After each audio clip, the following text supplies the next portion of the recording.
Experience یا data سے دریافت کر پائیں گے کہ جو ہمیں مختلف عالمین یا جہانوں میں تفریح پر لے جا سکے۔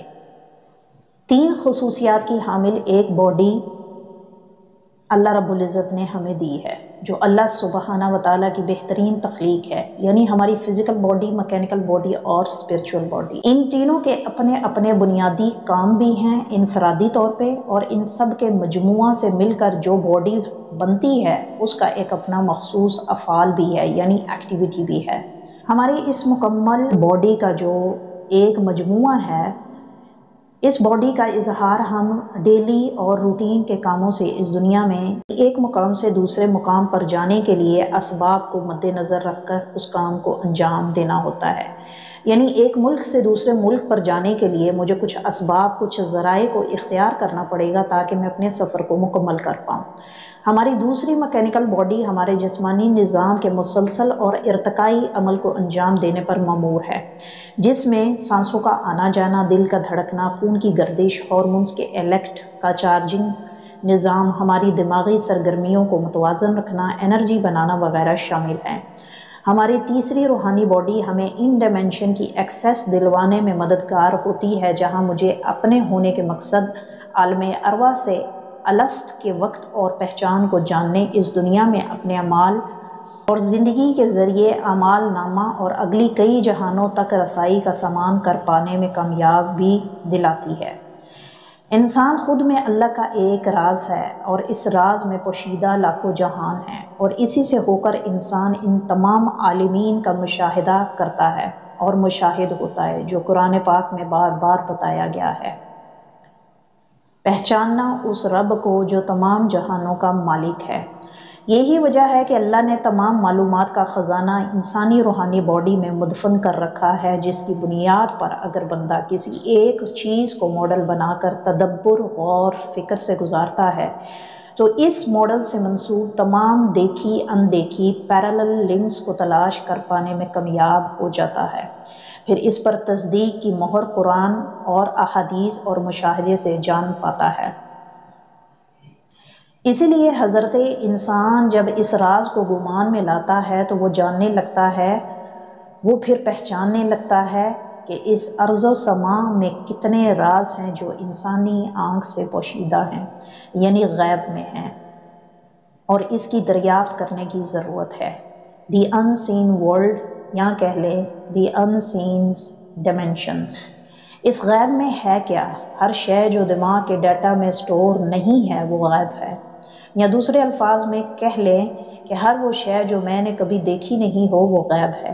اسی لیے غیب خود میں ایک غیب ہے، اور اسی ہمارے انسانی دماغ کو غیب کا ڈیٹا جب تک رسیو نہیں ہوتا تب تک وہ غیب ہے، کیونکہ غیب خود میں ایک غیب ہے۔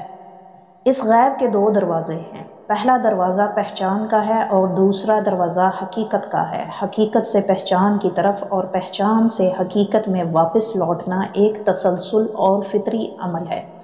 اس عمل کے ذریعے بندہ غیب میں جانے اور لوٹنے پر عبور پا لیتا ہے۔ روحانیت میں اسے اسرار کی دنیا میں جا کر یا تو بندہ غائب ہو جاتا ہے یعنی مجذوب ہو جاتا ہے، اور یا پھر حقیقت میں لوٹنے پر غائب ہو جاتا ہے یعنی حاضر مجذوب ہو جاتا ہے۔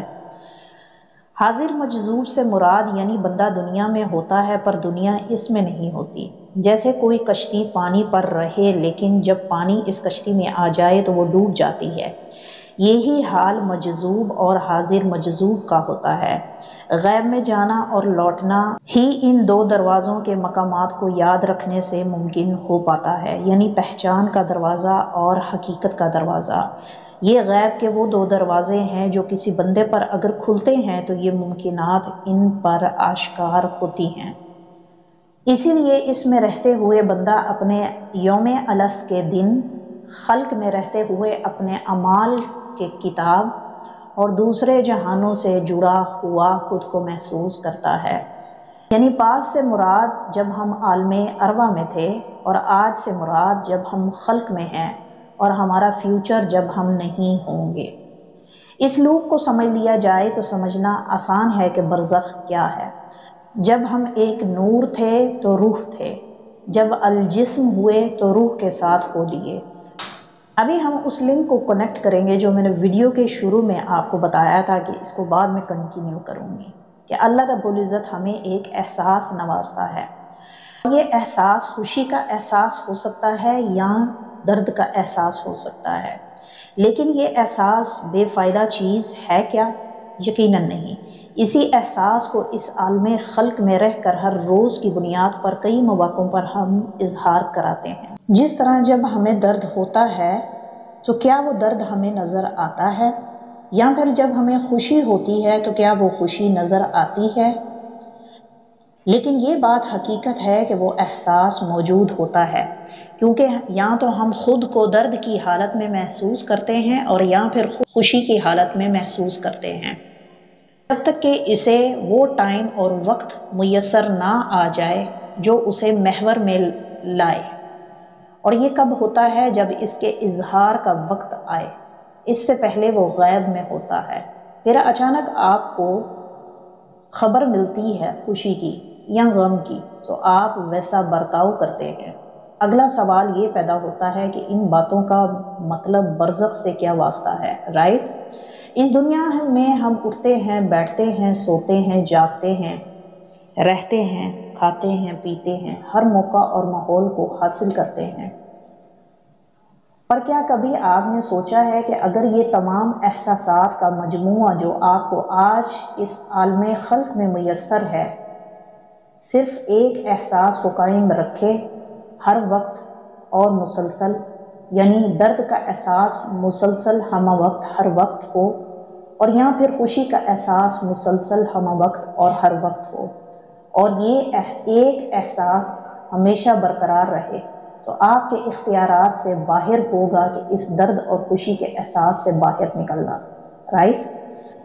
مثلاً ایک انسان جب پیدا ہوتا ہے اور اگر وہ روتا ہوا پیدا ہوا ہے تو پھر ساری زندگی وہ روتا ہی رہے، یہ ایک احساس ہے۔ اسی طرح جب انسان خوش ہوتا ہے تو وہ ساری زندگی صرف خوش ہی ہوتا رہے، تو یہ ایک احساس میں جینے کا نام ہے۔ لیکن سچ تو یہ ہے کہ ہمیں مختلف قسم کے احساسات کا سامنا کرنا پڑتا ہے اپنی ڈیلی بیسس کی زندگی کے اندر، اور یہ تمام احساسات ہمارے اختیاری ہوتے ہیں، ہمارے کنٹرول میں ہوتے ہیں، ہمارے کنٹرول سے باہر نہیں ہوتے، اور جب یہ ہمارے کنٹرول سے باہر ہوتے ہیں تو پھر وہ سمجھ سے باہر ہوتے ہیں۔ ابھی آپ کو لے کے چلتی ہوں برزخ کی دنیا میں، جہاں جا کر ابھی آپ کو اس کا مطلب بآسانی سمجھ آنے لگے گا کہ میرے ان الفاظ کی وضاحت کرنے کی کیا وجہ تھی۔ 2 parallel dimensions۔ اس خلق میں رہ کر آپ اور میں اس 2 متوازی طول و عرض سے ماپ سکتے ہیں کہ ایک محور جو خوشی کے احساس کو مسلسل جاری رکھے ہوئے ہے، اور دوسرا محور جو درد کے احساس کو مسلسل جاری رکھے ہوئے ہے، اور ان دونوں احساس کے علاوہ کوئی تیسرا احساس پیدا ہونے کا کوئی موقع نہ میسر آئے۔ اس مسلسل اور تسلسل کی پہچان فطرت کے تکوینی امور سے ہوتی ہے، جیسے سورج مسلسل گرمی اور آگ برساتا ہے، جیسے چاند ہمیشہ ٹھنڈا سیارہ ہے، جیسے پانی ہمیشہ چلتا ہے، جیسے تمام سیارے اپنے اپنے مدار میں گھومتے ہیں، اور یہ سب کب تک ہوتا ہے؟ جب تک ڈے آف ججمنٹ نہیں آ جاتا، تب تک عالم ارواح سے روحوں کا آنا جانا مسلسل رہے گا، خلق میں خلقت کا پیدا ہونا مسلسل رہے گا۔ برزخ میں یہ 2 احساس مسلسل رہیں گے، یعنی درد کا احساس اور خوشی کا احساس۔ برزخ ہے کیا؟ آسان الفاظ میں برزخ ایک آڑ ہے، ایک حجاب ہے، ایک پردہ ہے، ایک کشمکش ہے، ایک ایسا معاملہ ہے جو 2 طرفہ احساس کو واضح کرواتا ہے، یعنی 2 طرفہ احساس کو ڈیفائن کرواتا ہے، اور اس 2 طرفہ احساس میں جو میسر آ جائے اس سے نکلنا یا فرار پانا برزخ میں ممکن نہیں۔ اس لیے قرآن پاک میں اس ماحول میں ایک بندہ کہتا ہے، کاش مجھے دنیا میں واپس جانے کا موقع مل جائے اور میں وہ سب کچھ کروں جس کے بدلے میں مجھے خوشی کا احساس عطا کر دیا جائے، کیونکہ انتظار برزخ کا تکلیف دہ دور ہے یا پھر پرمسرت دور ہے۔ اسی لیے انتقال کے بعد کے اس منظر کو اور زخ کہا گیا ہے جو اپنے آپ میں بذات خود ٹھنڈا یا گرم احساس کو واضح کرواتا ہے، یا تو ٹھنڈا یا پھر بہت ہی ٹھنڈا، اور یا پھر گرم اور بہت ہی زیادہ گرم۔ اس خلق میں ان مثالوں سے ذرا سمجھنے کی کوشش کریں کہ برزخ کیا ہے۔ اس دنیا میں رہ کر اس محور میں بندہ دونوں اطراف کے منظر کا مشاہدہ کر سکتا ہے۔ مثلا برزخ روح اور جسم کے درمیان ہے تو نفس ہے، نیند اور جاگنے کے درمیان میں ہے تو خواب ہے، سورج اور چاند کے درمیان میں ہے تو رات ہے، اندھیرے اور اجالے کے درمیان ہے تو دھواں ہے، جنت اور دوزخ کے درمیان ہے تو برزخ ہے، زندگی اور موت کے درمیان ہے تو قبر ہے، عدل و انصاف کے درمیان ہے تو ترازو ہے، زمین اور آسمان کے درمیان ہے تو غیب ہے، حقیقت اور پہچان کے درمیان ہے تو آئینہ ہے۔ ان تمام مثالوں میں جو درمیان کی چیز بتائی ہے وہ کسی ایک ہی نتیجے کو واضح کرواتا ہے۔ اس لیے برزخ میں نتیجہ ہماری اس حیات سے حاصل شدہ کمائی کے عوض میں خریدا جانے والا درد کا احساس یا پھر خوشی کا احساس ہے۔ اس اعمال نامے کی رجسٹریشن سجیین اور علیین میں ہونے پر ظاہر ہوتی ہے۔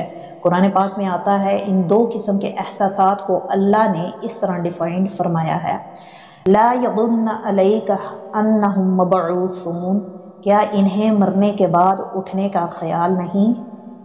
لا ترکبن طبقا عن طبق، یقیناً تم ایک حالت سے دوسری حالت میں پہنچو گے۔ کلا ان کتاب الفجار لفی سجیین، برے بدکار لوگوں کا نامہ اعمال سجیین میں ہے۔ وما ادراک ما سجیین، تمہیں کیا ادراک سجین کیا ہے؟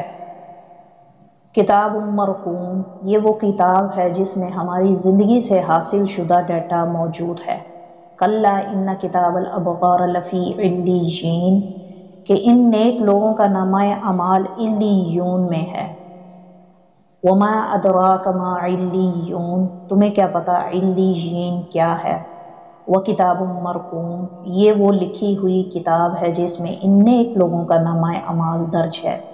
اور اسی طرح اس سے آگے بیان ہوتا ہے کہ جنت نعیم کا نظارہ یا مشاہدہ ان لوگوں کو ہوگا۔ اس کے بعد بہت سے نظاروں کا مشاہدہ قرآن پاک کو پڑھنے پر ہو جاتا ہے کہ نیک لوگوں کا نامہ اعمال اور ہوگا اور کمزور لوگ دونوں کے ساتھ ساتھ یہ معاملہ برزخ میں میسر آنے والا ہے، کیونکہ اسی برزخ کے تمام معاملات کے مشاہد فرشتے بھی ہوں گے، جس سے پتہ چلتا ہے کہ برزخ از خود ایک کشمکش والی جگہ ہے جہاں پر رہنا آسان نہیں، اور جب ہم کمزور اگر پائے جائیں تو پھر تو بالکل ہی ناممکن ہے۔